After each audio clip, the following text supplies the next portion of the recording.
दिल्ली के पूर्व मुख्यमंत्री और आम आदमी पार्टी के नेता नरेंद्र मोदी को चुनौती देने का जिन्होंने मन ठाना है वाराणसी से अरविंद केजरीवाल। अरविंद जी, अभी जो ताजा इल्जाम आप पर लग रहा है वो ये कि आप आलोचना बर्दाश्त नहीं करते, जो आलोचना करते हैं उनकी आलोचना पर ध्यान न देकर ये उनकी नीयत पर सवाल उठाते हैं। मैंने कब किया? जो आपकी आलोचना कर रहा है, चाहे वो मीडिया हो, वो मीडिया आप उसको पेट बता देते हैं, चाहे दूसरे आलोचक हों, उनको आप उनकी नीयत पर सवाल उठा देते हैं।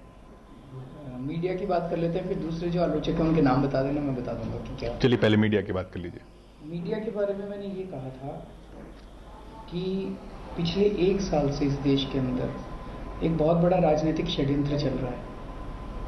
यूपीए बर्बाद हो चुकी है, कांग्रेस ने देश को लूट लिया, ये सब लोग जानते हैं और कांग्रेस को बदलने का मन बना चुके हैं। लेकिन नरेंद्र मोदी जी को एक विकल्प के तौर पे, विकास पुरुष के तौर पे प्रोजेक्ट किया जा रहा है कि नरेंद्र मोदी जी ने गुजरात का बहुत विकास किया और नरेंद्र मोदी जी विकास पुरुष हैं और अब वो आके देश को बदलेंगे। मैं भी गया था गुजरात में और गुजरात का हम कई टीम 26 के 26 डिस्ट्रिक्ट्स में हमने टीम भेजी थी। वहाँ पे हमने देखा कि लोगों का बहुत ही बुरा हाल है, मतलब कोई ग्रे एरिया नहीं है, ब्लैक एंड व्हाइट एरिया है बिल्कुल। किसानों की जमीनें छीन छीन के अंबानी और अडानी को दी जा रही हैं। कई किसानों को मुआवजा तक नहीं मिला। जिन लोगों को, थोड़े बहुत लोगों को मुआवजा दिया गया, अगर 50 लाख रुपए एकड़ का मार्केट रेट था, उनको 1 लाख रुपए एकड़ देके चलता कर दिया। वो किसान भुखमरी के कगार पे आ गए। किसानों को कई चीज़ों पे सब्सिडी मिला करती थी, वो कई चीज़ों पे सब्सिडी बंद कर दी गई। 800 किसान आत्महत्या कर चुके हैं। भ्रष्टाचार का जम के बोलबाला है। सरकारी नौकरी चाहिए तो तलाटी की 10 लाख रुपए की बोली लगती है, रजिस्ट्रार की 33 लाख रुपए की बोली लगती है। सरकारी ट्रांसफर पोस्टिंग में सीनियर पुलिस अधिकारी के लिए, डीवाईएसपी के लिए 3.25 करोड़ रुपए की बोली लगती है। इंदिरा आवास योजना 5,000 रुपये में। भ्रष्टाचार का जम के बोलबाला है, जबकि मोदी जी कहते हैं हमने भ्रष्टाचार खत्म कर दिया। तो ये चीज़ें ऐसी तो नहीं कि मुझे ही पता चली थी, मीडिया को भी पता थी, मीडिया को भी। तो मैंने ये कहा भाई, इस पूरे प्रोपेगेंडा के अंदर जो जांच होनी चाहिए इसकी निष्पक्ष, और इसमें जो लोग शामिल हैं, वो चाहे मीडिया से हो चाहे कहीं से हो, उनको तो सजा मिलनी चाहिए। तो गलत तो नहीं बोला मैंने? नहीं, इसमें आप ये मान रहे हैं कि एक ये प्रोपेगेंडा जो है इसमें मीडिया शामिल है। दूसरा, आप ये मान रहे हैं कि मीडिया इसलिए शामिल है कि क्यों मीडिया प्रभावित है, मीडिया का अपना कन्विक्शन नहीं हो सकता, या मीडिया पहली बात तो एक मीडिया एक अपने आप में कोई, आप कह रहे हो मीडिया का कन्विक्शन है कि मोदी जी विकास पुरुष है? पहली बात तो मीडिया पूरा एक नहीं, वो मैंने कहा था जो दोषी है, मैंने ये कहा था जो दोषी है।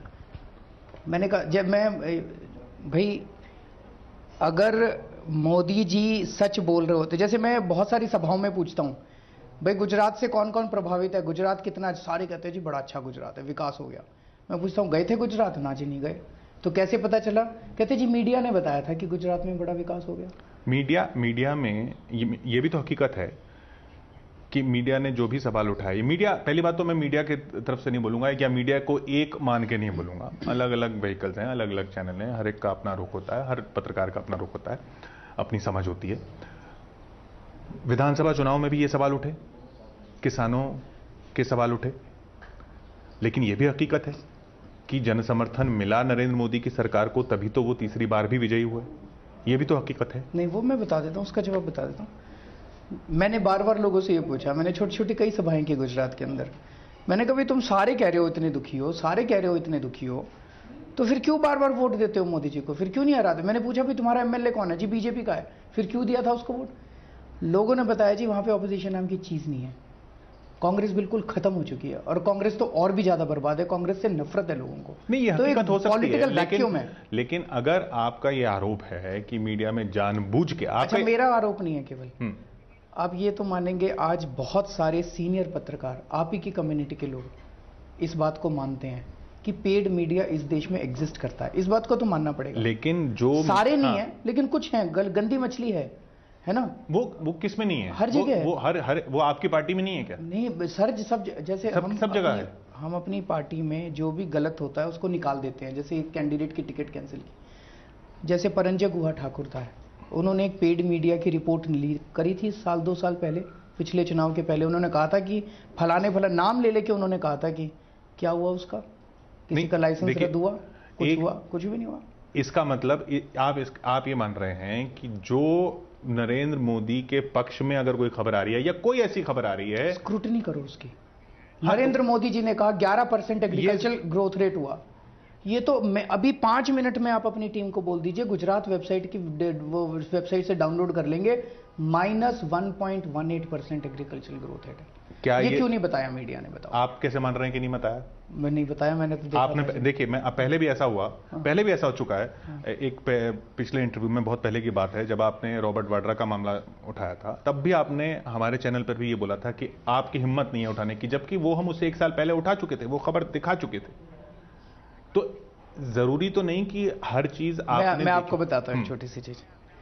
अभी ऐसा होता है, मोदी जी अगर कोई गलती कर दें, मोदी जी की स्पीच तो छपती है फ्रंट पेज पे, जो कुछ वो बोलते हैं फ्रंट पेज पे, और अगर वो कोई गलती कर दे तो छठे पेज पे इतनी सी छपती है। कोई कहे भाई आपने नहीं कहा, नहीं हमने छापी थी। अगर कोई और नेता हो, उसका करियर बर्बाद कर दोगे। तीसरे दिन तक कहना चालू, नेशन वांट्स टू नो कि इसको इस्तीफा देना चाहिए कि नहीं देना चाहिए। यानी आपने, सुनो तो सही। हाँ, मैं आपकी बात समझ गया। सुनो तो सही। चलिए बोलिए।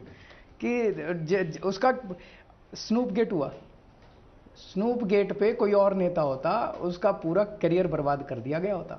ऐसा हैमरिंग होती उसकी, जैसे इसका सोमनाथ भारती कहाँ हुई सर, सोमनाथ भारती का जैसे किया, तीसरे दिन तक आते will Somnath Bharati resign today, will Somnath Bharati resign today.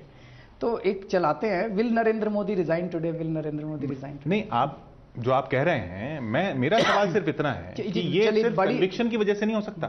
बड़ी पिक्चर लेते हैं। बड़ी पिक्चर ये है, मीडिया बहुत अच्छा काम कर रहा है हमारे देश में, लेकिन मीडिया के कुछ सेक्शंस हैं जो पूरे मीडिया, गंदी मछली पूरे तालाब को गंदा कर देती है, एक मछली पूरे तालाब को, जो कि गलत काम कर रहे हैं। ये आपके मीडिया बहुत इंपॉर्टेंट है, चौथा स्तंभ है हमारे जनतंत्र का। It is in my interest and it is in your interest कि हमारे देश में एक निष्पक्ष और स्वतंत्र मीडिया की आवाज़ होनी चाहिए। तो जो लोग गलत काम कर रहे हैं, आपकी भी जिम्मेदारी बनती है, मेरी भी जिम्मेदारी बनती है कि उन लोगों को आइडेंटिफाई करके पॉइंट आउट किया जाए। बस मैं इतना कह रहा हूं। इससे कोई असहमत नहीं होगा केजरीवाल जी, इससे कोई असहमत नहीं होगा, इससे कोई असहमत है भी नहीं। लेकिन सवाल यह है कि अगर यह मान लिया जाए कि कोई रिपोर्ट नरेंद्र मोदी के पक्ष में या कांग्रेस के पक्ष में या आपके खिलाफ या पक्ष में भी छोड़िए, या इस तरीके से जिससे उनका कहा हुआ पक्ष मजबूत होता है, उस रिपोर्ट पे ध्यान न देके या उस रिपोर्ट पे कोई और कमजोरी न उठा के ये कहा जाएगा कि ये रिपोर्ट इसलिए है क्योंकि इसमें पैसे दिए गए हैं, ये आपके लिए भी गलत है। नहीं, मैंने ये कहा था कि इसकी जांच होनी चाहिए कि ये पैसे लेके की गई या नहीं।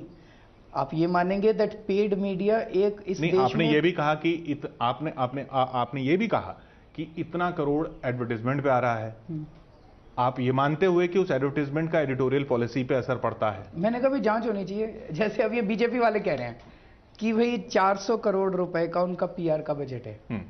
लोगों के मन में शंका तो होती है, 400 रुपए कहाँ, करोड़ रुपए कहाँ खर्च करेंगे, कैसे कैसे जाएगा उसका। भाई अब पेड मीडिया इस देश के अंदर एक रियलिटी है, सारे नहीं है, कुछ हैं। तो हम इतना, मैं ये जानना चाह रहा हूँ, मीडिया वाले थोड़ा सा क्रिटिसिज्म होने से इतना घबरा क्यों जाते हैं? नहीं, क्रिटिसिज्म होना चाहिए। मैं कह रहा हूं क्रिटिसिज्म इस वजह से भी हो सकता है कि मीडिया वाला आप लोग टफ क्वेश्चन पूछते हो, कोई रिपोर्ट ना समझे, जैसे कोई रिपोर्ट ना समझी से है। नहीं, देखिए मैं कह रहा हूं कोई रिपोर्ट ना समझी की वजह से है, कोई रिपोर्ट इस वजह से है कि पूरी उसकी डेप्थ भी नहीं गई। रेगुलरली 1 साल तक सारी मीडिया की ना समझी। नहीं, आप ये आप मान के चल रहे हैं, फेवर में जो आप कुछ ना कुछ जिस आदमी को आप बोल रहे हैं, वो आदमी भी खुद ये कहता है कि मीडिया वाले जो है मेरे खिलाफ हैं। वो आदमी भी खुद ये कहता है। उस शख्स ने भी जब मुख्यमंत्री बनने के बाद पहला भाषण दिया तो मीडिया पर ही तंज कसा था 2002 में। नहीं, अभी के तीसरी बार चुनने के बाद आप उनका पहला भाषण सुनिए, उन्होंने साफ कहा था मीडिया के मेरे मित्रों, और वो जो तंज था उसमें उनका यह था कि देखिए आपने मेरे खिलाफ क्या क्या नहीं चलाया, फिर भी मैं जीत कर आया। ये मैं सहमत हूं, मैं ये सहमत हूं। कुछ ना कुछ हुआ है सर। गुजरात के चुनाव के पहले, अभी जो असेंबली इलेक्शन हुआ था, मीडिया ये दिखा रहा था कि उनके जैसा गंदा आदमी इस दुनिया में नहीं है। और गुजरात के चुनाव के बाद कुछ ना कुछ हुआ, उसके बाद ये दिखाने लगे कि इनके जैसा विकास करने वाला दुनिया में कोई नहीं है। वो टर्निंग पॉइंट क्या था? आप खुद स्टोरीज उठा लीजिए, मैं एक रिसर्च करके आपको भेज दूंगा कि कितनी नेगेटिव स्टोरीज गुजरात चुनाव के, आपकी स्माइल भी बता रही है। नहीं, आप हर चीज में नियत पकड़ते हैं। नहीं, मैं नियत नहीं पकड़ता। आप किसी की स्माइल में नियत देखते हैं, आप किसी के सवाल में नियत देखते हैं, आप आलोचना में नियत देखते हैं।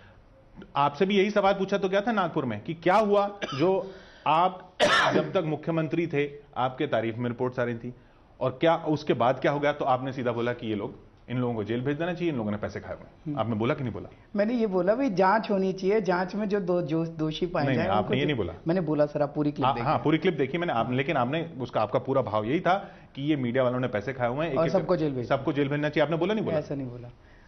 मैंने ये बोला है कि वो पिछले 1 साल में जो राजनीतिक षड्यंत्र हुआ इस देश के, सर मैं आपको एक स्टोरी, मेरे को वो देख के मेरा दिल बड़ा तड़प उठा था। एक टीवी चैनल के रिपोर्टर ने कानपुर की एक ट्रेन में घुसा और उस ट्रेन में घुस के एक आदमी से पूछा भाई किसको वोट दोगे? कहता है जी नरेंद्र मोदी को। क्यों?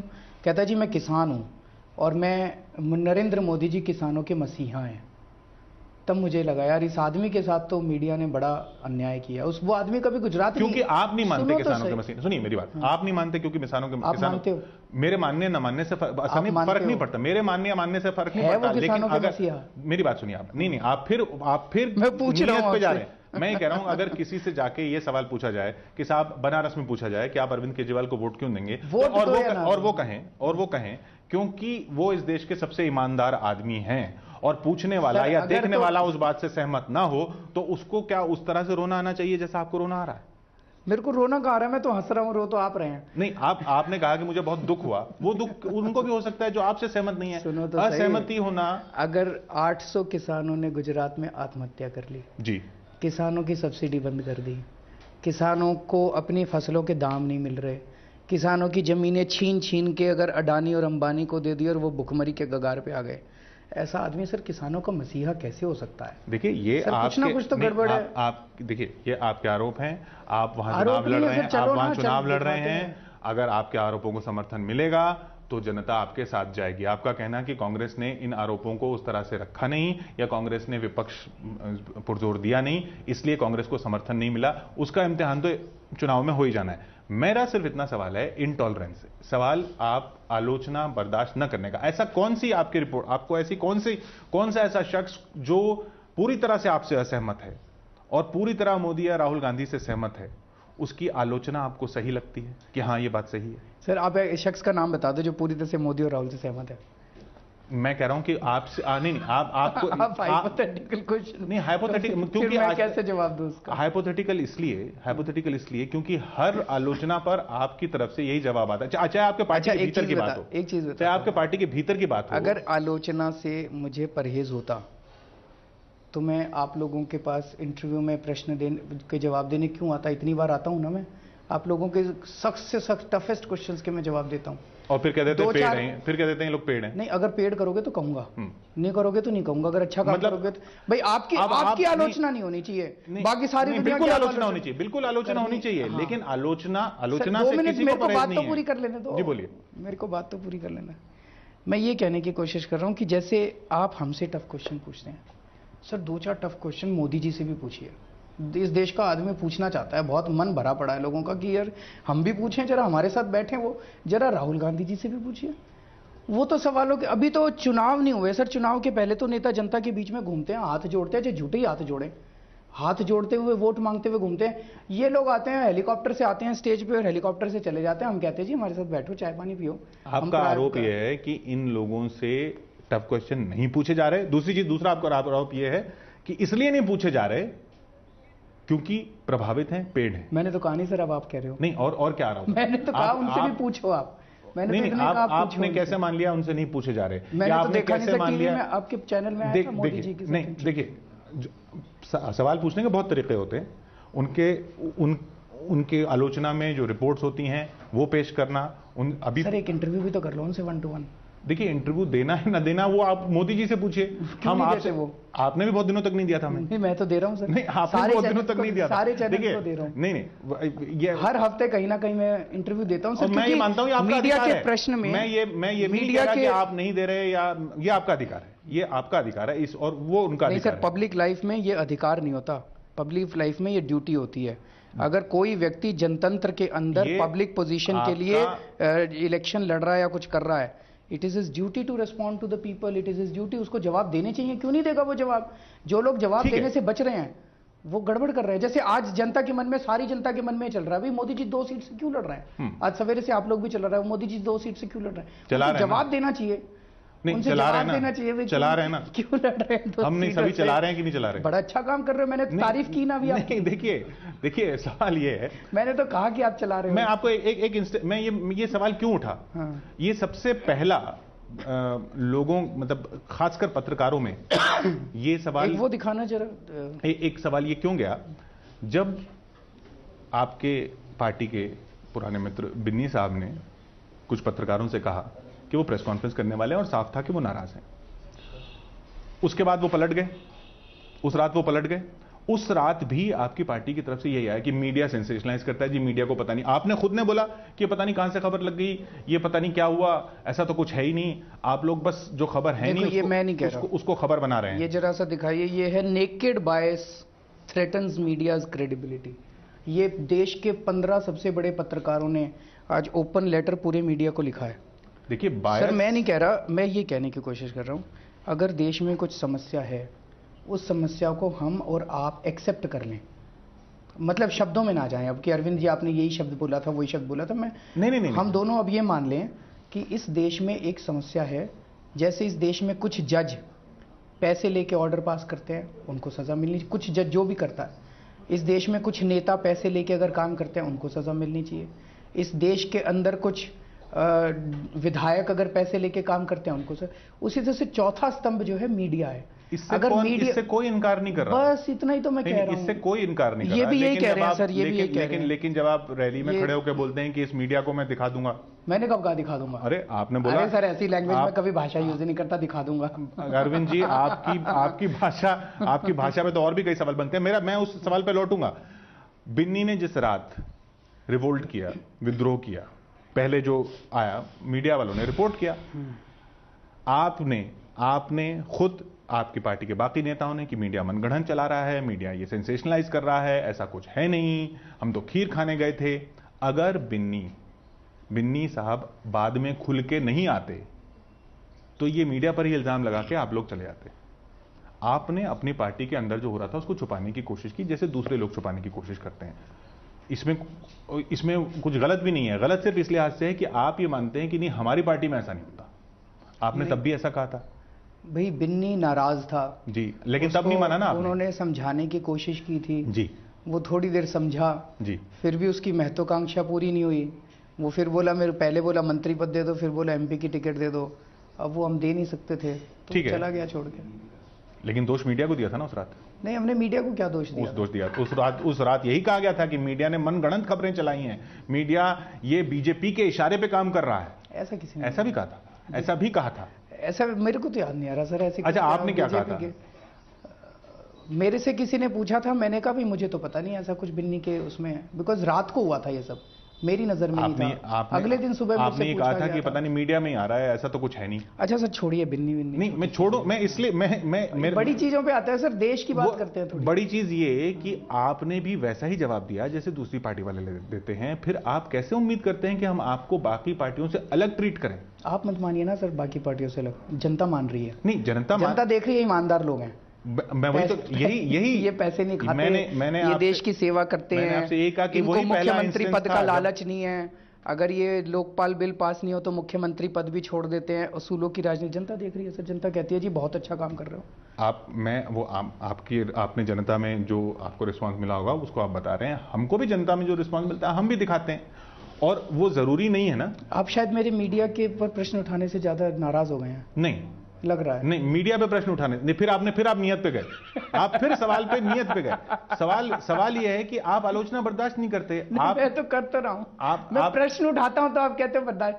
प्रश्न तो उठाना चाहिए सर, प्रश्न हमें भी उठाना चाहिए ना। आप भी उठाइए, हमने भी उठाया, मैंने भी आपसे वही पूछा कि जब आप बिन्नी के केस में मीडिया के अंदर कोई पार्टी मीडिया के बारे में प्रश्न उठाने लगी है? पहली बार नहीं, ये तो शुरू से ये सुनते आए हैं। कांग्रेस और बीजेपी वाले ने वीपी सिंह के लिए भी कहा था कि मीडिया का बनाया हुआ है, मीडिया की बहुत ज्यादा चमची मारा करते थे। कांग्रेस हमने चमची गुजरात में यही कहती रहती है कि मीडिया में ये प्रभावित किया जा रहा है। कपिल सिब्बल साहब उस दिन घोषणा पत्र में आया था, उनका भी ये कहना था हमारी भी सुन लो। आप नाराज मत हो, आप थोड़ा ठंडा पानी पियो। बात नाराजगी की नहीं है, मैं आपसे ये कह रहा हूं। मैं फिर इंटॉलरेंस वाले सवाल पूछता हूं। अब आपकी पार्टी के अंदर से जो खबरें आती हैं, आप ही के कैंडिडेट ने नॉर्थ वेस्ट दिल्ली में, कौन? महेंद्र सिंह जो थे कैंडिडेट, उन्होंने इल्जाम लगा दिया कि साहब राखी बिरला ने 7 लाख रुपए मुझसे मांगे जब कैंपेन करने के लिए मैंने कहा। वो इल्जाम है। आपकी पार्टी पर भी ये इल्जाम लगा, आपकी तरफ से कोई जवाब ही नहीं है। और दूसरी पार्टी में अगर ऐसा कुछ इल्जाम लगता है, आप कहते हो ये जवाब नहीं दे रहे क्योंकि ऐसे नहीं। जवाब दे देंगे, मैं दे दूंगा, मेरे को नहीं पता, मतलब हमारे स्पोक्स पर्सन है, अगर किसी ने मना किया हो इस पर तो जवाब देंगे हम। भाई पहली चीज तो ये कि महेंद्र सिंह मटियाला से अगर पैसे मांगे तो जब उसका टिकट कटा तब क्यों बोल रहा है? उसी टाइम बोलना चाहिए था, उसको आके बताना चाहिए था। हमारे यहाँ सब कुछ सारे सिस्टम है। हम अभी भी एक आध कैंडिडेट्स हमने कैंसिल किए हैं पिछले दिनों में। हमने राजौरी गार्डन का कैंडिडेट कैंसिल किया था। भ्रष्टाचार बर्दाश्त नहीं करेंगे सर। मेरा भाई भ्रष्टाचार करे या मेरी बीवी भ्रष्टाचार करे, कोई भ्रष्टाचार करे, अपना अस्तित्व खत्म कर देंगे, पार्टी बंद कर देंगे, भ्रष्टाचार से कॉम्प्रोमाइज नहीं करेंगे। टिकट वापस करने के बाद अगर वो ये कह रहा है तो जांच कराएंगे हम, बिल्कुल जांच कराएंगे, पूछेंगे, देखते हैं भाई कब कहा, किसने कहा। अगर गलत है तो गलत है, गलती को बर्दाश्त नहीं करेंगे। पैसे भ्रष्टाचार को बिल्कुल बर्दाश्त नहीं करेगी पार्टी। भ्रष्टाचार फिर सिर्फ पैसों का भ्रष्टाचार होता है? सर अब आप डेफिनेशन बताइए। मतलब 2-3 चीजें होती हैं। एक है फाइनेंशियल करप्शन, जिसको हम लोग ज़्यादा, मतलब एक पब्लिक लाइफ में फाइनेंशियल करप्शन। अगर भ्रष्टाचार की सीमाओं को लांग वो दिया जाए और स्पिरिचुअल और फिलोसॉफिकल डोमेन में आए, तब तो फिर सर हर चीज़ को भ्रष्टाचार की श्रेणी में लाया जा सकता है। किसी ने कुछ झूठ बोल दिया, किसी ने मदद नहीं की, किसी ने कुछ बोल, वो अभी थोड़ा सा छोड़ दे, बिकॉज इंसान है, गलतियां सारे करते हैं। मैं फिर आलोचना पे आ रहे हैं। नहीं, आलोचना नहीं। आपने जो कहा कि ऐसा नहीं हो सकता या ऐसा जरूरी नहीं कि कन्विक्शन हो इसलिए कोई कुछ बोलता है, ये सवाल आपके पार्टी में जर्नलिस्ट ज्वाइन कर चुके हैं। आशुतोष ने इसे ज्वाइन किया। अब उससे पहले अगर वो रिपोर्ट कर रहे थे आपकी पार्टी के फेवर में और बाद में ज्वाइन कर लेते हैं, दूसरे लोग तो यही कहेंगे ना कि साहब देखिए हम तो पहले ही कह रहे थे। मैं एक्चुअली आप नहीं, आप मुझे ये बताइए कि वो कन्विक्शन नहीं हो सकता। मैं तो ये कह रहा हूं कि वो कन्विक्शन था, और कन्विक्शन अब जो अगर आप दूसरों की सुन रहे हैं वो दूसरों का कन्विक्शन है। वो उस कन्विक्शन में कुछ कमी डेप्थ की हो सकती है, नासमझी की हो सकती है, जरूरी तो नहीं कि पेड़ ही हो। नहीं, मैंने तो कब कहा, मैं फिर आप उस पर आ गए। मैं ये कह रहा हूं भाई जांच होनी चाहिए, निष्पक्ष जांच होनी चाहिए, और जांच होके जांच ना रह जाए। परंजय गुहा ठाकुरदा ने जांच की, जांच में कुछ चैनल और कुछ अखबार दोषी पाए गए, सजा मिलनी चाहिए कि नहीं मिलनी चाहिए आपके हिसाब से? तो उसके लिए क्या आप बाकी मीडिया को जिम्मेदार ठहराएंगे? नहीं, मैंने तो कहा जो दोषी है उसको जांच दो, उसको सजा दो। उसको सजा नहीं हुई आज तक, 2 साल हो गए, 3 साल हो गए उनकी रिपोर्ट को, अभी तक सजा नहीं हुई। सजा होनी चाहिए सर, सजा होने लग गई ना तो सारे ठीक हो जाएंगे। मैं तो इतना ही कह रहा हूं। शायद गलती ये नहीं हो गई कि मीडिया ने आपकी इतनी तारीफ कर दी, आपने मीडिया की इतनी तारीफ कर दी कि सर, भूल आपने, मैं 9 नवंबर 2012 को मैंने मुकेश अंबानी के स्विस बैंक के अकाउंट बताए थे।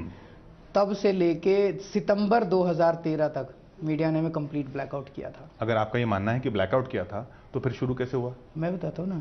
सितंबर तक ब्लैकआउट किया। सितंबर में किसी चैनल ने कोई सर्वे कराया, ओपिनियन पोल, दिल्ली के चुनाव होने वाले थे 2 महीने बाद। ठीक। ओपिनियन पोल में ये आया कि इनकी 2-4 सीट आ रही हैं, तो ये लगा भी अब इनको इग्नोर नहीं कर सकते, ये हैं, दे एग्जिस्ट। उसके बाद से सर 2 महीने तक इतनी नेगेटिव स्टोरी चलाई, फॉल्स, मैं आपके चैनल को नहीं कह रहा, मैं जनरल, कुछ लोगों ने फॉल्स स्टिंग ऑपरेशन कराए गए, ये कराया गया, बार बार रिपीटेड ओपिनियन पोल कर करके इनकी तो 3 सीट आ रही है, इनकी तो 4 सीट आ रही है, इनकी तो 5 सीट आ रही है। Ultimately I 28 seat. तो एक मन में प्रश्न तो उठता है भाई, जिन जिन चैनल वालों ने 4 सीट 5 सीट बताई थी, या तो उनको ओपिनियन पोल नहीं करना आता या वो मिले हुए थे, 2 ही चीजें। तो एक बारी वो कह दे भाई हमको ओपिनियन पोल नहीं करना था, गलती हो गई हमसे, इतना तो मान ले, गलती तो मान ले। आपके अपने पोल में कितनी सीटें थी? हमारे पोल में 36 सीट थी। नहीं आई?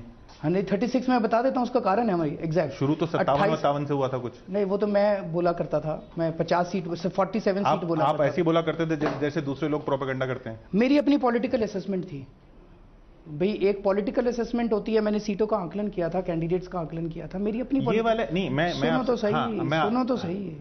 मेरी अपनी पॉलिटिकल असेसमेंट 47 की थी।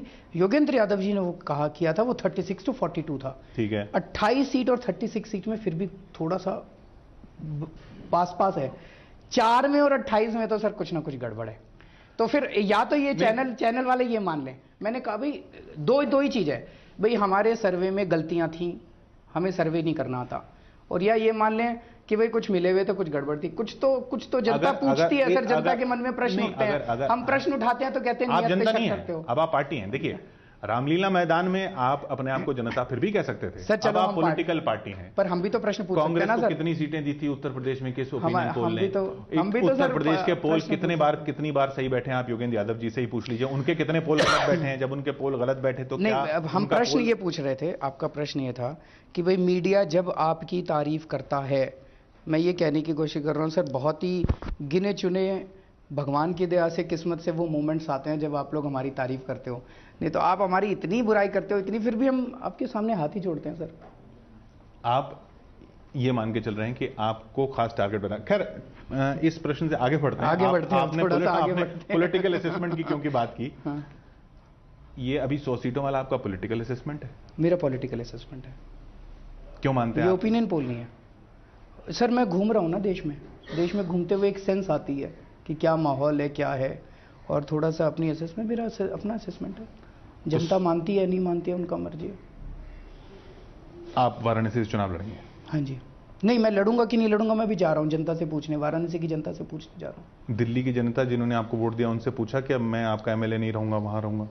नहीं, दिल्ली में अभी चुनाव होंगे तब उनसे भी पूछेंगे, अभी तो चुनाव नहीं है। नहीं, नई दिल्ली की जनता ने आप क्योंकि जनता से पूछने की बात करें, नई दिल्ली की जनता ने, नई दिल्ली सीट की जनता से ने आपको वोट दिया कि आप हमारे एमएलए होंगे, उनसे तो पूछिए कि आप, मैं वाराणसी जा रहा हूं, मैं नहीं होऊंगा। उनको ये उनके साथ धोखा नहीं है? आप ही की भाषा में इस समय सर देश के ऊपर बहुत बड़ी आपत्ति आ रही है, आपदा आ रही है, देश खतरे में है इस टाइम। अभी तक 10 साल से यूपीए सरकार चल रही थी, उसको मुकेश अंबानी चला रहे थे, और ये आपका आरोप है? मेरा आरोप है। मैं फिर कहूंगा, हाँ, मेरा आरोप है, मैं ये नहीं कह रहा, मेरा उन्होंने अपनी तरफ से कुछ सफाइयां भी दी हैं। हाँ, उन्होंने वो SMS के जरिए सफाई आप ही ने सिखाया? मैंने उनको ऐसे, उनकी तो कर लो दुनिया मुट्ठी में, वो पूरे दुनिया ही मुट्ठी में कर रहे हैं वो लोग। तो नहीं, उन्होंने खैर उस बिंदु पर भी आएंगे, बाद में आएंगे। तो मैं ये कहने की कोशिश कर रहा हूं कि यूपीए सरकार ने सब कुछ इस देश का लुटा दिया और कुछ चंद कंपनियों के हवाले इस देश को कर दिया, जिसमें अंबानी सबसे मेन है। नरेंद्र मोदी जी अब जो बचा खुचा है उसको भी अंबानी के सुपुर्द करने जा रहे हैं। अंबानी की एक जेब में मोदी है और एक जेब में राहुल गांधी है। राहुल गांधी जी को भी और मोदी जी को भी दोनों को हेलीकॉप्टर देते हैं, पैसे देते हैं चुनाव लड़ने के लिए। जो मर्जी जीत जाए, कंट्रोल उनके हाथ में रहता है। इन दोनों से इस देश को बचाना है सर। अब बात नई दिल्ली की या वाराणसी की नहीं है। मैं वाराणसी के लोगों से ये अपील करने जा रहा हूँ कि अगर आप लोगों ने नरेंद्र मोदी जी को जिता के भेज दिया, ये देश नहीं बचेगा। यानी आपने ठान लिया है माफ नहीं करेगा सर। यानी आपने ठान लिया कि आप वहां से लड़ेंगे? ये जनता से पूछूंगा, जनता से पूछने का तो फिर दिखावा ही लग रहा है। आप तो मान के बैठेंगे मेरे को वहां से लड़ना है। मैं उनको कहने जाऊंगा कि भैया इनको मत जिताना, मैं लड़ूं या ना लड़ूं अब बता दो। ये तो कह सकता हूं ना कि इनको मत जिताना जी, ये बड़ा डेंजरस हो जाएगा। तो इनको मत जिताना, इनके खिलाफ कोई कैंडिडेट खड़ा हो उसको मिलके सब समर्थन दे दीजिए। जनता तय करेगी सर।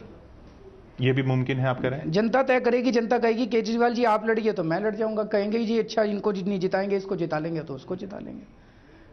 मेरे को पद थोड़ी चाहिए सर, मेरे को पैसा थोड़ी चाहिए, देश के लिए काम कर रहे हैं। कांग्रेस से अगर अनिल शास्त्री जी खड़े हो जाते हैं तो जनता तय करेगी। आप अनिल शास्त्री जी को समर्थन दे सकते हैं? कांग्रेस से मान लीजिए कपिल सिब्बल जी वहां से खड़े हो जाते हैं तो? अभी तो वो चांदनी चौक से खड़े हैं। हाइपोथेटिकल क्वेश्चन है सर। नहीं, मैं ये हाइपोथेटिकल नहीं है अनिल शास्त्री जी का, क्योंकि उनका नाम चल रहा है। तो जब चल रहा है नाम तो ये रोज फेंकते रहते हैं कांग्रेस बीजेपी वाले, कभी इधर से चल रहा है कभी उधर, आने दीजिए नाम फिर देखते हैं, तभी तो जनता भी तय करेगी। यानी आपको नहीं, मेरा सवाल ये है कि आपको पार्टी से परहेज नहीं है, कौन व्यक्ति खड़ा होगा नरेंद्र मोदी के खिलाफ उसको देख के आप ये फैसला करेंगे? नहीं, मैंने ये नहीं कहा। मैंने तो सीधा दूसरी पार्टियों के बारे में मैंने कहा भाई नरेंद्र मोदी जी अगर चुन के आ जाते हैं इस देश के लिए बहुत बड़ा खतरा है, क्योंकि जैसे डॉक्टर मनमोहन सिंह और गांधी परिवार अंबानी जी की जेब में है, नरेंद्र मोदी जी उससे भी ज़्यादा अंबानी जी की जेब में है। ये उनको क्लियर करने जा रहा हूँ, सारे सबूतों के साथ वाराणसी की जनता के सामने रखने जा रहा हूँ। और वाराणसी की जनता से पूछूंगा, मैं चुनाव लड़ूं इनके सामने, अगर जनता कहेगी लड़ो तो मैं लड़ूंगा, बस। बाकी कौन खड़ा हो रहा नहीं हो रहा मेरे को इससे मतलब नहीं है। नरेंद्र मोदी के खिलाफ जो कैंपेन बाकी कई पार्टियों का है, कांग्रेस समेत, वो उनकी कथित सांप्रदायिक राजनीति को लेकर है। आप उस मुद्दे से ध्यान नहीं भटका रहे? ना, मैं नहीं भटका रहा, मैंने तो बहुत बार बोला, कल भी आप देख लेते, मैं हर बार बोलता हूँ भाई। जो षड्यंत्र के बारे में जो आपने बोला था, मैंने उसमें भी क्लियर किया, मोदी जी के दामन पे गुजरात दंगों के छींटे हैं। मोदी जी का दामन गुजरात दंगों से रंगा हुआ है। तो 1 साल पहले कॉन्स्पिरेसी रची गई कि ये क्या करें, वो हट ही नहीं रहे छींटे, हट ही नहीं रहे छींटे, 10 साल हो गए फिर भी नहीं हट रहे। तो कुछ लोगों ने मिलकर कॉन्स्पिरेसी की कि इनको विकास पुरुष प्रोजेक्ट किया जाए, ये दिखाया जाए कि इन्होंने गुजरात में बहुत विकास किया, गुजरात में बहुत विकास किया, चलो गुजरात में दंगे हो गए, गलती हो गई, उसको भूल जाओ। और फिर इनको 1 साल तक विकास पुरुष विकास पुरुष विकास पुरुष, ये आ गए तो भारत बदल देंगे, ये आ गए तो भारत बदल, ये बार बार प्रोजेक्ट किया गया। ये उसी का एक हिस्सा था सर। उनके सांप्रदायिक चेहरे के ऊपर एक विकास का चेहरा लगाने का एक बहुत बड़ा षड्यंत्र रचा गया था। तो आप भी उस मैं वाराणसी के लोगों को ये कहने जा रहा हूं, मोदी जी के गुजरात के अंदर 10 साल में 60,000 स्मॉल स्केल इंडस्ट्रीज उन्होंने बंद कर दी हैं। मोदी जी का विकास का मॉडल ये है, किसानों की जमीनें छीन छीन के अंबानी और अडानी को दे दो, स्मॉल स्केल इंडस्ट्रीज बंद कर दो, मीडियम स्केल इंडस्ट्री, अब केवल इंडस्ट्री अंबानी और अडानी चलाएंगे। वाराणसी के बुनकरों को सोचना पड़ेगा कि हमारा काम बचेगा कि नहीं बचेगा। बनारसी साड़ी बनाने वालों को सोचना पड़ेगा कि ये हमारा सारा धंधा उठा के अंबानी और अडानी को तो नहीं देंगे। वाराणसी के किसानों को सोचना पड़ेगा कि हमारी भी जमीनें छीन छीन के अंबानी और अडानी को तो नहीं दे दी जाएंगी कभी। ये मैं उनको बताने के लिए जा रहा हूँ। गुजरात की जनता ने ये नहीं सोचा? गुजरात की जनता ने सोचा, वो कह रहे हैं विकल्प नहीं हमारे सामने। तो आप गुजरात में जाके विकल्प दीजिए, वो गुजरात से भी चुनाव लड़ रहे हैं। हम गुजरात में भी देंगे सर, इधर भी देंगे। आप खुद गुजरात में भी लड़ेंगे? नहीं, आप गुजरात असेंबली की बात कर रहे हैं, इसकी बात? मैं गुजरात में लोकसभा सीट से भी वो चुनाव लड़ सकते हैं। क्यों लड़, पर वो 2 सीट से क्यों लड़ रहे हैं, क्या कह रहे हैं? 2 सीट से वो एक अलग प्रश्न है। वो पूछ रहा हूं आपसे, क्या कह रहे हैं वो? मुझे क्या पता वो क्या कर रहे हैं, उनकी सर पूछिएगा आज उनसे। वो उनकी मर्जी है और ये संविधान अधिकार देता है, वो लड़ रहे हैं। मेरा आपसे सवाल ये, मेरा सवाल आपसे ये कि वो अगर दूसरी सीट से लड़ रहे हैं तो आप उनको दूसरी सीट पर भी चुनौती देंगे? एक बार उनसे पूछ के आइए तो फिर मैं बताता हूँ आपको। भाई वो तो बताओ, वो तो बताएं कि क्यों लड़ रहे हैं, उनका लॉजिक क्या है। सर वो सवालों के जवाब क्यों नहीं देते? ये कैसा जनतंत्र मोदी जी का है? नहीं, वो सवालों के किसी के जवाब नहीं देते, बैठ के चाय नहीं पीते। सवाल लगातार किया जा रहा है, उनकी पार्टी से जो आता है उससे भी सवाल ये लगातार किया जा रहा है। ऐसा नहीं है कि सवाल पे उनको छोड़ा मोदी जी क्यों नहीं बोलते? लेकिन वो उनको अरुण जेटली जी को आगे किया जा रहा है कि वो क्यों नहीं बोलते, वो सवाल भी किया जा रहा है कि वो क्यों नहीं बोलते। और वो जब जहां बताओ, चुनाव के पहले नहीं बोलते, चुनाव के बाद क्या बोलेंगे? वो जहां अपॉइंटमेंट देके नहीं पहुंचते हैं, वो भी खबर बनती है। वो भी खबर यही कहते हुए बनती है कि वो क्यों नहीं पहुंचे। लेकिन देखिए, मैं आपको बताऊं, मैं जब वहां पे गया था, हमारी रैली में करीब 25-30 हजार लोग थे। मैंने लोगों से पूछा कि आप ये बताओ कि आप में से कौन कौन चुनने के बाद मोदी जी से एक बार भी मिला है? पूरे 25,000 लोगों में से 3 लोगों के हाथ खड़े हुए। अगर आप अपने मुख्यमंत्री से मिले तक नहीं, और मिलने की कोशिश की बहुत लोगों ने, ये कैसा जनतंत्र है सर? हमारे यहाँ तो जब मैं मुख्यमंत्री था लाइन लगी रहती थी, बिना अपॉइंटमेंट के लोग आते थे, सेक्रेटेरिएट के भी दरवाजे खोल दिए थे, मेरे कमरे के बाहर बैठे रहते, जब भी मैं फ्री होता था बुला लिया करता था। सर मिलना मिलाना तो पड़ेगा, अब ये देश आजाद हो गया सर 1947। ठीक है, ये एक्सेसिबिलिटी, मुख्यमंत्री तक पहुंच या अपने नेताओं तक पहुंच, ये मुद्दा है। इस मुद्दे से कोई असहमत नहीं होगा। ये सारी चीजें मीडिया को उठानी चाहिए। ये सारी चीजें मीडिया ने कई बार उठाई हैं। अच्छा, मैं आपसे ये पूछ रहा हूं कि आप गुजरात में क्या उनको चुनौती देंगे? सर अभी एक बार वो बताएं तो सही, वो करेंगे कि नहीं करेंगे, फिर देखते हैं। अभी आपने तय नहीं किया? ना, मैंने तय नहीं किया। रिलायंस के सवाल पर आते हैं। रिलायंस की तरफ से एसएमएस आ रहा है। 3 आर्टिकल्स आ रहे हैं कि अब देखिए, एक बात तो सब सहमत होंगे कि एक तकनीकी मुद्दा था, उन्होंने इसको जवाब दिया है कि हमने ऐसा क्यों किया, ये जो फैलाया जा रहा है ये भ्रम है। पता चली मुझे, अभी गुजरात गया था, ये जो गैस निकलती है इसका खर्चा $1 से भी कम आता है गैस निकालने का। वो नहीं बोल रही है, मेरे पास कागज है, रिलायंस का अपना लेटर हेड के ऊपर कागज है, जो मैं जब मुख्यमंत्री था, वो उनका कहना है कि वो ट्रांसपोर्टेशन का कॉस्ट था। नहीं सर, मैं दे दूंगा आपको, कॉपी दे दूंगा आपको कागज की। तो $1 से भी कम आता है। ये मुंबई हाई कोर्ट में भी उनका एफिडेविट है रिलायंस का, जब इन दोनों भाइयों में झगड़ा हुआ था, उस एफिडेविट की कॉपी भी है मेरे पास। कांग्रेस $1 के $8 कर रही है अभी 1 अप्रैल से।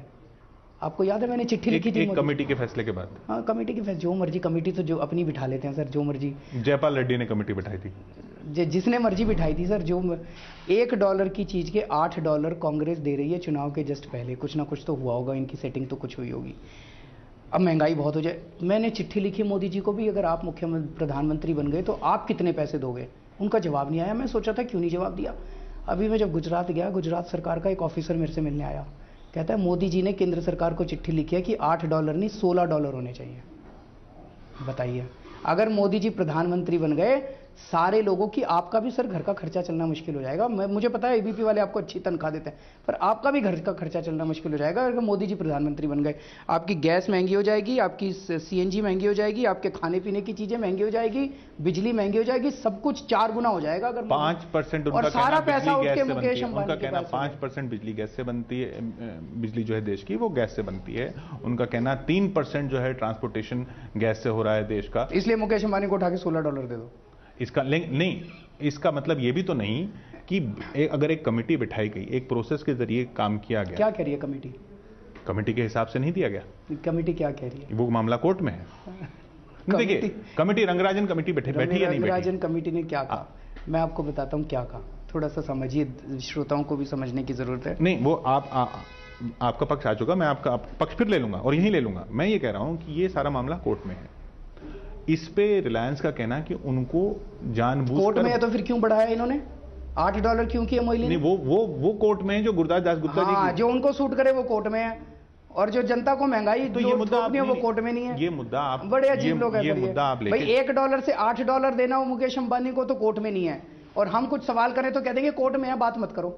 नहीं, वो आप सवाल कीजिए, लेकिन आप सवाल में ये क्यों मान के चल रहे हैं कि फला आदमी से जवाब पूछा, इस मुख्यमंत्री से जवाब पूछा, प्रधानमंत्री से जवाब पूछा, उन्होंने नहीं दिया तो जरूर इसके पीछे ये होगा। नहीं, मैं तो सोच रहा था, तो जब गुजरात गवर्नमेंट का एक ऑफिसर आके मेरे से मिला और उसने बताया तो मुझे जवाब मिल गया। फिर उन्होंने वहां पे जाके पता चला अंबानी परिवार के दामाद को उन्होंने अपना गैस मंत्री बना दिया। आप एक मुख्यमंत्री रह चुके हैं। सुना तो सही है, बड़ा इंटरेस्टिंग है कि अंबानी जी बार बार जाया करते थे उनके पास, मेरा ये काम कर दो मेरा।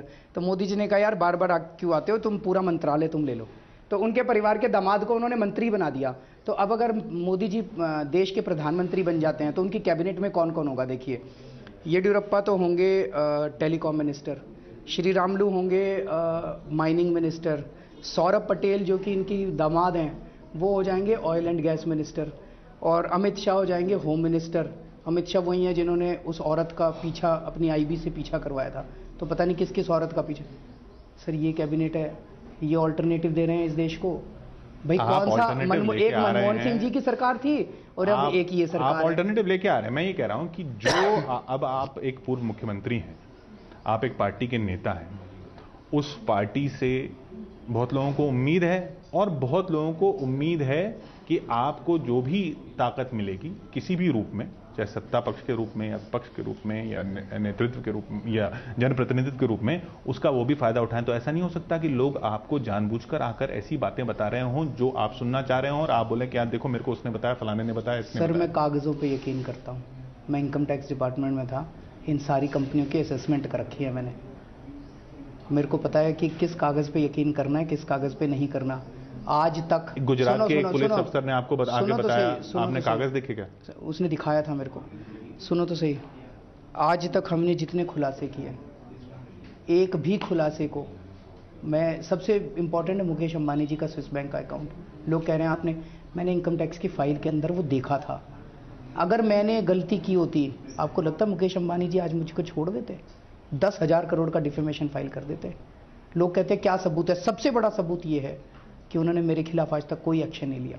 ये किसी का जवाब न देना सबूत हो जाता है कि वो कसूरवार है, किसी का आप पर एक्शन न लेना सबूत हो जाता है कि वो कसूरवार है। आपके ये वाले जो मापदंड हैं, या क्या ऐसा नहीं हो सकता कि कोई फलाना आदमी अगर आपका जवाब नहीं देना चाह रहा, कोई भी किसी भी इल्जाम का, वो आपको जवाब न देके उस इल्जाम को अहमियत न देना चाह रहा हो? नहीं, ऐसा नहीं है। ये सवाल बहुत इंपॉर्टेंट है और ये सवाल इस देश को खाए जा रहे हैं। कौन कौन से सवाल? स्विस बैंकों के अंदर अकाउंट्स हैं, आज तक किसी को पता नहीं चला था कि स्विस बैंकों के, सुना करते थे स्विस बैंकों के अंदर अकाउंट है, स्विस बैंकों के अंदर अकाउंट है। पहली बार इनकम टैक्स की फाइलें देख के मैं एक स्पेसिफिक जानकारी लेके आया था। लगभग 800 साढ़े 800 लोगों के स्विस बैंकों के अकाउंट, उनके नंबर और के अंदर अमाउंट्स ये भारत सरकार को मिले थे। भारत सरकार ने छोटे मोटे जो उसमें 10-15 लोग थे उनके ऊपर रेड मार दी, बाकी सबको छोड़ दिया। जब मुझे पता चला, मैंने वो देखा तो मैंने जनता के सामने ला दिया। ये मेरा ड्यूटी थी। मेरे पास उस कागज़ की कॉपी नहीं थी, लेकिन मैं देख के आया था सर, अपनी आंखों से देख के आया था। इल्ज़ामों पे आपने रिलायंस की बात की, हमने नरेंद्र मोदी की बात की। अब जब आप कह रहे हैं कि मुझे नरेंद्र मोदी को रोकना है, जनता को रोकना है सर, मैं तो बहुत छोटा आदमी हूँ। आप हराने ही जा रहे हैं ना उनको, किसी लड़ने थोड़ी जा रहे हैं। मैं जनता को कहने जा रहा हूँ कि उनको हराना, मैं कैसे हरा सकता हूँ, मैं तो बहुत छोटा आदमी हूँ। तो ये आपकी जितनी भी सीटें, अगर आपका आकलन 100 है, उनका रोल सरकार बनाने या किसी की न बनाने में होगा? सर हम सच्चाई ईमानदारी के लिए लड़ते रहेंगे। सरकारें बनना और ना बनना ये बहुत छोटी चीज़ें हैं। हमारी लड़ाई बहुत लंबी है और बहुत बड़ी है। नहीं, आपने अभी बताया ये कैबिनेट हो जाएगा तो सरकारें बनना तो कैसे उस कैबिनेट को हम सपोर्ट कर सकते हैं सर? ठीक है, उसको आप नहीं करेंगे तो आपका उसको नहीं करना अगर कोई ही किसी और को। कोई ईमानदार सरकार बनेगी तो सपोर्ट करेंगे, ईमानदार सरकार नहीं बनेगी तो नहीं सपोर्ट करेंगे। नहीं सपोर्ट करना भी किसी न किसी की सरकार बनाना होगा ना। अगर आप ये भी कहते हैं, हम उसकी खिलाफत भी तो वोट कर सकते हैं ना अंदर पार्लियामेंट में। अगर कोई गलत सरकार बनती है, हम उसके खिलाफत में सब अपनी आवाज उठाएंगे। आप फलाना पार्टी की सरकार बन रही है, उसके खिलाफ वोट करेंगे, नहीं बनने देंगे, तो उसके बजाय दूसरे की बनेगी, दूसरा कुछ गठबंधन बनेगा, उसको उसके खिलाफ। मैं एक चीज बताऊं, किसी न किसी को तो आपको मैं आपको मोटी पिक्चर बताता हूं। इस वक्त इस देश में बहुत बड़ा समुद्र मंथन चल रहा है, बहुत बड़ा समुद्र मंथन चल रहा है। ये इसकी सरकार उसकी सरकार, ये टेम्पोरेरी पीरियड के अंदर बहुत छोटी चीज़ें हैं। मेरा अपना आकलन ये है, ना राहुल गांधी जी प्रधानमंत्री बन रहे हैं और ना शायद नरेंद्र मोदी जी प्रधानमंत्री बन रहे हैं। ये वाला बहुत बुरी तरह से फ्रैक्चर्ड मैंडेट होगा, ये वाली लोकसभा। ठीक है, और तो फिर इसलिए अहमियत और ज्यादा हो जाती है मेरे सवाल की। नहीं, मैं सुनिए, ये शॉर्ट टर्म में आप पूछ रहे हैं। इस वक्त बहुत जबरदस्त समुद्र मंथन चल रहा है देश के अंदर और बहुत ज़्यादा पॉलिटिकल फोर्सेस का रिअलाइनमेंट होगा। जनता जागेगी, जनता उठेगी। अगली लोकसभा साल 2 साल के अंदर ही दोबारा चुनाव होंगे। अगली लोकसभा मुझे लगता है कोई स्टेबिलिटी की तरफ और ईमानदारी की तरफ जाएगी। इस लोकसभा से कोई खास उम्मीद कर नहीं सकते आप। तो साल 2 साल भी तो किसी की सरकार रहेगी, जिसकी भी रहेगी सर, वो तो टेम्पोरेरी, उसमें भी आपका रोल रहेगा और वो देखा जाएगा कि आपका रोल हम किस सर तरफ है। ईमानदारी और सच्चाई के लिए लड़ते रहेंगे। क्या रोल रहेगा नहीं रहेगा मैं कुछ कह नहीं सकता अभी। These are hypothetical questions. नहीं, हाइपोथेटिकल उनके लिए नहीं है ना जिन्होंने वोट देना है। अगर वो जाके जनता को ये विश्वास है, जनता पता है मेरे को क्या कहती है? जनता कहती है जी अगर आपके 20 आदमी पे पहुंच गए ना संसद के अंदर, इनको 2G का घोटाला नहीं करने देंगे। जनता को इतना विश्वास हो गया, अंदर बैठ के लड़ेंगे आपके लोग, अंदर बैठ के इनको घोटाले नहीं करने देंगे। जितने ज्यादा आदमी हमारे जाएंगे उतने घोटाले कम होंगे। लेकिन आपकी पार्टी को झाड़ू पे बटन दबाने के लिए जब कोई जाएगा तो वो वोट किसकी सरकार बना रहा है? ये अपनी तो सरकार बना रहा है।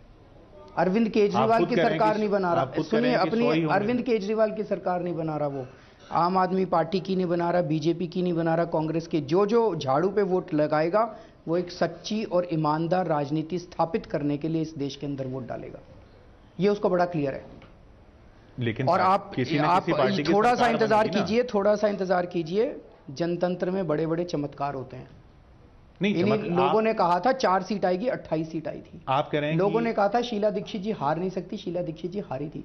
लोगों ने उन दिनों में कहा था इंदिरा गांधी हार नहीं सकती, इंदिरा गांधी हारी थी। लोगों के हाथ में बहुत बड़ी ताकत है सर। लोगों में इस वक्त जो मैं देख रहा हूं, कोई मोदी वेव नहीं है, एक ही वेव है, गुस्से की लहर है चारों तरफ। ये गुस्सा किस फॉर्म में इजहार करेगी जनता, अभी कह नहीं सकते सर, मैं भी नहीं कह सकता। कुछ गुस्सा आपकी तरफ भी है दिल्ली में? हमारे लिए एक प्रश्न पूछ रहे हैं लोग सारे, मैं जहां भी जाता हूं मैं बता देता हूं। लोग पूछते हैं सर आपकी सरकार अच्छी चल रही थी, आपको इस्तीफा नहीं देना चाहिए था। बहुत दुख होता है सर, लेकिन सर वोट आपको ही देंगे। मेरे को मन में 2 चीज़ें आती है। एक तो ये आता है कि पहली बार इस देश के अंदर शायद आज़ादी के बाद एक सरकार है जिसके इस्तीफा देने से दुख हुआ लोगों को। ये तो लोग मन बनाते हैं, मिल रहे हैं आप जो, ये वो लोग हैं जो आपको मिल रहे हैं। मैं फिर आपसे कह रहा हूं, आप एक पार्टी के नेता हैं। नहीं, कोई बात नहीं। आपको जो मिल रहे हैं वो प्रश्न जो पूछ रहे हैं मुझसे पूछ लीजिए। वो प्रश्न क्या क्या पूछ रहे हैं आपसे लोग? क्या भाग गए? वही आप जिम्मेदारी से भाग गए। वही तो मैं बता रहा हूँ, आपको जवाब देता हूँ ना मैं उसको, कि हम कहाँ भाग गए। मैं यहीं बैठा हूँ, पाकिस्तान नहीं गया, दोबारा दिल्ली के चुनाव लड़ेंगे, दोबारा दिल्ली की जिम्मेदारी लेंगे। 28 सीट थी सर हमारी, मेजॉरिटी आप बनारस में भी चुनाव लड़ रहे हैं, आप तो दिल्ली के मुख्यमंत्री फिर बनेंगे। सारी जगह चुनाव लड़ेंगे सर, देश बचाना है ना, दिल्ली दिल्ली नहीं बचानी, देश बचाना है अपने को। बनारस से भी लड़ेंगे, दिल्ली से भी लड़ेंगे, हरियाणा से भी लड़ेंगे, मुंबई से भी लड़ेंगे, तो हर जगह से चुनाव लड़ेंगे। सरकार क्यों छोड़ दी आपने? इसलिए छोड़ दी सर, हमारी 28 सीट थी, बीजेपी और कांग्रेस वालों ने बदमाशी करके इकट्ठे हो गए।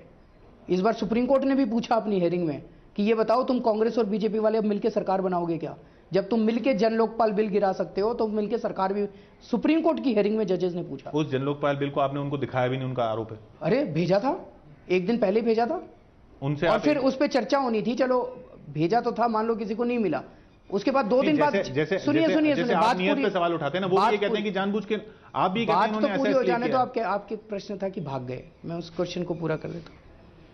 हमने कांग्रेस वालों से लिखित में लिया था 18 मुद्दों पे, लोकपाल बिल सपोर्ट करोगे? उन्होंने कहा था करेंगे। उसके बाद वो मिल गए दोनों, और मिलने के बाद फिर हमने जनता को बाहर आके कहा कि अब 28 सीट से काम नहीं चलेगा, हम भाग के कहीं नहीं जा रहे, 40 सीट दो। एक मिनट सर, एक मिनट, 40 सीट दो, यहीं बैठे हैं हम भी, यहीं बैठे हो तुम भी, देखो हम देश चला के दिखाते हैं। इन 49 दिनों के अंदर सारी जनता कह रही है भ्रष्टाचार इतना कम हो गया था, पुलिस वालों ने पैसे लेने बंद कर दिए थे, ट्रांसपोर्ट डिपार्टमेंट के अंदर भ्रष्टाचार कम हो गया था, अस्पतालों में दवाइयां मिली। हमारा सर्वे नहीं है, ये एक अखबार का सर्वे। ऐसे कई सर्वे गुजरात के होते हैं, उनको आप मानते नहीं है। वो कहते हैं आप जाके वहां देखिए। दिल्ली में जब आपको बोला जा रहा है कि लोग कह रहे हैं कि आप भाग क्यों गए, तो आप कह रहे हैं कि नहीं, लोग ऐसा नहीं कह रहे हैं। कांग्रेस और बीजेपी ने कहा कि हमने तो जन लोकपाल बिल का विरोध ही नहीं किया था, हमें दिया ही नहीं गया, बताया नहीं गया, और जिस तरीके से लाया गया, क्या उसमें क्रिमिनल प्रोसीजर कोड को चेंज करना था या नहीं था जो आपका बिल था? ना, सीआरपीसी को चेंज करना नहीं था, उसमें दिल्ली पुलिस को के पावर्स लेने नहीं थे ना। ये सब बातें आपने उनको साफ की? उनको कॉपी थी सर उनके पास। नहीं, उनको कॉपी तो आपने तब दी जब आप जा रहे थे। कहां जा रहे थे? छोड़ के जा रहे थे, आपने तय कर लिया था छोड़ के जा रहे थे। बोल रहे हैं सर, प्रोसीजर ये है, पिछले दिन कॉपीज दी गई थी, एक दिन पहले कॉपी दिए बिना उसको इंट्रोडक्शन का मोशन आ ही नहीं सकता, पॉसिबल ही नहीं है। एक दिन पहले कॉपी सबके घरों में पहुंचा दी गई थी, अगले दिन उनके पास गई थी। एलजी ने चिट्ठी लिखी? हाँ जी लिखी, एलजी को नहीं लिखनी चाहिए थी। आज तक कभी नहीं लिखी एलजी ने। एक सेक्शन मैं भूल गया, government of NCT of act है दिल्ली, उसमें सेक्शन 24 है या 26 तो है। कुछ ऐसा असाधारण पाया होगा ना एलजी ने, तभी तो लिखी, जो आज तक नहीं करना पड़ा था। पूछो उनसे क्या इतिहास में कभी नहीं करना पड़ा था। अगर आपके पक्ष में होता तो आप कहते देखो कितना जरूरी हो गया जो एलजी तक को ये करना पड़ गया। उनसे पूछे कि क्यों लिखी उन्होंने। एलजी तक को कांग्रेस का एजेंट कह दिया आपके पार्टी के लोगों ने। कहा, गलत कहा, उस तरह के शब्द नहीं करने चाहिए, पर जिस तरह से एलजी बिहेव कर रहे थे वो ठीक नहीं था। मेरा सवाल फिर वो देखिए, ये जो छवि ना कि कोई भी जो सवाल करता है, जो आपसे सहमत नहीं होता है, आपकी नीतियों से सहमत नहीं होता है, वो कांग्रेस का एजेंट है, वो बिका हुआ है, वो एलजी ही क्यों ना हो। हमें शब्दों का थोड़ा चयन ठीक करना चाहिए, कभी कभी शब्द गलत निकल आते। मैं शब्दों पे जा ही नहीं रहा हूं, मैं भावना की बात कर रहा हूं कि ऐसा भी तो हो सकता है कि वो दूसरा शख्स वाकई किसी बिंदु पे असहमत हो, तो उस पर डिबेट हो जाता है ना सर। फिर वो शख्स अपना पॉइंट रखता है, हम अपना पॉइंट रखते हैं, फिर जनता तय करती है कौन ठीक है। हमें अपना पॉइंट रखने का तो अधिकार है। आपके मंत्री से जब एक रिपोर्टर ने सवाल पूछा तो उन्होंने यही बोला कि मोदी जी ने कितने पैसे दिए। हाँ, वो गलत बोला, उसने नहीं बोलना चाहिए था ऐसा, ठीक नहीं था वो। ये सब जो मैं आपको सर मैं ये कहने की कोशिश कर रहा हूँ, हम भी गलती करते हैं सर। हाँ, तो हम आम आदमी हैं, गलती करते हैं, इंसान है सर। जब भी गलती करते हैं माफी मांग लेते हैं। मैंने खुद पता नहीं कितनी बार गलतियों की माफी मांगी है, लेकिन सर नीयत साफ है। मैं ये कहने की कोई मोटे मोटे तौर पे नीयत साफ है हमारी। मैं वही कह रहा हूँ कि आपने बोला कि वो शब्दों का चयन गलत था। मेरा ये कहना है कि क्या वो भावना ही गलत नहीं है? नहीं, क्या अगर ऐसा नहीं हो सकता? हाँ, भावना उसकी गलत थी। अगर उसको ये लगा कि किसी ने पैसे लेके वो क्वेश्चन पूछवाया, वो भावना गलत थी, नहीं करना चाहिए था उसको ऐसा। अरविंद केजरीवाल जी, अब बनारस की जनता भी यही सवाल पूछेगी कि अभी तो आप दिल्ली में लड़के आए, वहां से भाग के आए, देश बचाने आए हूं मैं कहूंगा। नहीं, आप तो देश बचाने आए हैं, लेकिन उनका भी तो कोई प्रतिनिधि होना चाहिए ना संसद में। आप उनका प्रतिनिधि सिर्फ अपनी महत्वाकांक्षा के लिए या मेरी कौन सी महत्वाकांक्षा है सर? दिल्ली का मुख्यमंत्री छोड़ के कोई एमपी बनता है क्या? बेवकूफी होता है। बताओ, महत्वाकांक्षा में कोई दिल्ली के मुख्यमंत्री का पद छोड़ के कोई बनारस में एमपी बनने जाएगा? ये महत्वाकांक्षा का पैमाना होता है। आप खुद ही कह रहे हैं चमत्कार हो सकता है, आप एमपी नहीं, आप तो पीएम बनना चाह रहे हैं। पीएम नहीं बनना सर, मेरे को कोई लालसा नहीं है, कोई पद की लालसा नहीं है, पर इस देश को बचाना है सर। किसी भी तरह से इस देश को बचाना है सर। ये देश बहुत ही नाजुक दौर से गुजर रहा है और जनता बहुत त्रस्त हो चुकी है। इस देश की जनता बहुत अच्छी है, लेकिन ये पूरी सरकार बहुत ख़राब है, ये नेता बहुत ख़राब है, लूट लिया इन लोगों ने। अगर हमारे देश की गवर्नेंस ठीक हो जाए, राजनीति ठीक हो जाए, तो हम अमेरिका को भी पीछे छोड़ देंगे। आपने कहा कि गलतियां जो होती हैं वो हम मान लेते हैं। आपको क्या लगा अभी जनवरी से लेकर अभी तक क्या गलतियां हुई हैं आपसे आपकी बीच बीच में कई बार होती रहती हैं। जैसे आपको याद होगा, जैसे हमने सरकार शुरू की, मैंने एक वो जन दरबार लगाया था। तो जन दरबार जो लगाया उसमें हम असेसमेंट ठीक से नहीं कर पाए और वो क्योस हो गया। अगले दिन ही मैंने कहा मीडिया में आके, मैंने कहा हाँ हमसे गलती हुई, हमसे असेसमेंट करने में गलती हुई, अगली बार हम ठीक से करेंगे। फिर एक और कोई चीज़ थी जिसको मैंने वापस लिया था, उस टाइम भी मैंने कहा, मेरे को याद नहीं आ रहा कि भाई हमसे गलती हुई। तो जब भी गलती हो अच्छी चीज़ है सर, बिकॉज हम सारे कोई भगवान तो है नहीं कि हर चीज़ को परफेक्ट कर सकते हैं। हम भी करते हैं कुछ गलत, लेकिन किसी भी गलती के पीछे नीयत खराब नहीं होती है। गलतियां हो जाती हैं, आप 10 काम करोगे, 2 काम गलत भी होते हैं, 3 काम गलत भी होते हैं, मान लेने चाहिए। आलोचना करने वाला भी गलती कर सकता है सर, इसीलिए मैंने कहा उसकी भी नीयत जांच होनी चाहिए कि नीयत खराब हो तभी सजा मिले। मैंने इसीलिए तो जांच की बात की है सर। वो आप तय करके कि फलाना जो है वो पेड है, वो मैंने कब कहा सर और फिर जांच होनी चाहिए ना, मैंने तो कहा नहीं कि फलाना पेड है। मैंने कहा भी 1 साल से इस देश के अंदर एक षड्यंत्र चल रहा है जिसमें मोदी जी को विकास पुरुष, मोदी जी को विकास पुरुष ये नहीं दिखाया जा रहा कि किसानों ने आत्महत्या कर ली, उन्होंने किसानों की जमीनें छीन ली, छीन के उन्होंने अंबानी और अडानी को 1-1 रुपए मीटर पे दे दी। ये कोई नहीं दिखाया जा रहा। वहां पे भ्रष्टाचार का जबरदस्त 2 साल से ये भी चल रहा है कि अरविंद केजरीवाल ईमानदार, उनकी पार्टी ईमानदार। ये नहीं बताया जा रहा कि उनके स्वराज में क्या है, उनकी किताब में क्या है। ये नहीं बताया जा रहा कि वो ये कह रहे हैं कि एक गांव को इतनी ताकत दे दो जिससे पूरा सिस्टम में। ये आलोचना हो सकती है ना, कई लोगों की है, जो जिन लोगों को तो आप 1 घंटे का प्रोग्राम रखो, स्वराज पे चर्चा करेंगे। केजरीवाल जी इसी बिंदु पर बहुत बहुत शुक्रिया हमसे बात करने के लिए और अपनी बात साफगोई से रखने के लिए। उम्मीद है कि हमने भी अपनी बात काफी साफगोई